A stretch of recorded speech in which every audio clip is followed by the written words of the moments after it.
Hello বন্ধুরা, অঞ্জলিস কিচেনে আপনাদের সকলকে স্বাগত। বন্ধুরা, আজ আমি করে দেখাবো পেঁপের পায়েস। এই পেঁপের পায়েসটা কিভাবে বানাই আপনারা দেখতে থাকুন। প্রথমে একটা পেঁপে নিয়েছি, পেঁপে নিয়ে কেটে নিয়েছি মাঝখান থেকে দুফালি করে নিয়ে তার মধ্যে থেকে পেঁপের দানাগুলো বের করে দিলাম। এইবারে পেঁপের খোসাগুলো এক এক করে আমি কেটে বাদ দিচ্ছি বন্ধুরা।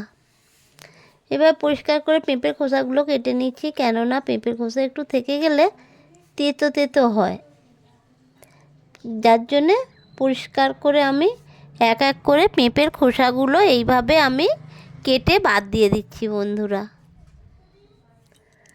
দেখুন বন্ধুরা, কীরকম পরিষ্কার করে সব খোসা ছাড়িয়ে নিয়েছি। এবারে একটা গ্রেটার দিয়ে আমি গ্রেট করে নিচ্ছি। প্রথম থেকেই করেছি, অনেকটাই গ্রেট করা পেঁপে হয়ে গেছে, তারপরে একটু বাকি আছে, সেটা করছি।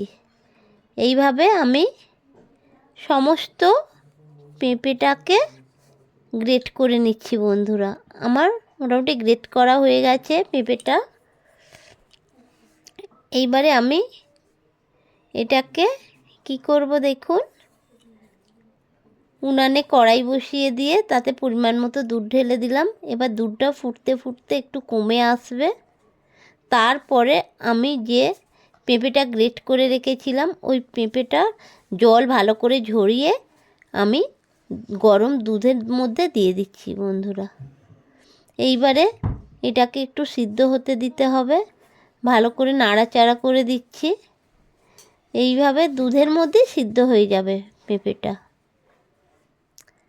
এইভাবে নাড়াচাড়া করে দিয়ে বন্ধুরা তারপরে দিয়ে দিচ্ছি ওই পেঁপের পায়েসের মধ্যে কাজু কিশমিশ।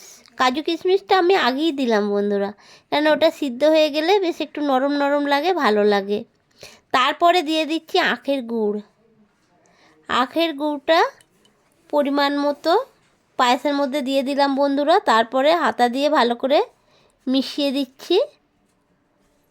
এইভাবে মিক্সড করে দিলাম। দেখুন কীরকম পায়েসটা কত সুন্দর, রসটা টেনে গেছে। প্রায় আমার পায়েসটা তৈরি শেষের মুখে বন্ধুরা। এইবারে আমি একটা প্লেটের মধ্যে নামিয়ে নিয়েছি। দেখুন বন্ধুরা, কাজু কিশমিশ পেঁপে দিয়ে কত সুন্দর পেঁপের পায়েস হয়েছে। আপনারা এইভাবে বানিয়ে খাবেন, খুব ভালো লাগবে।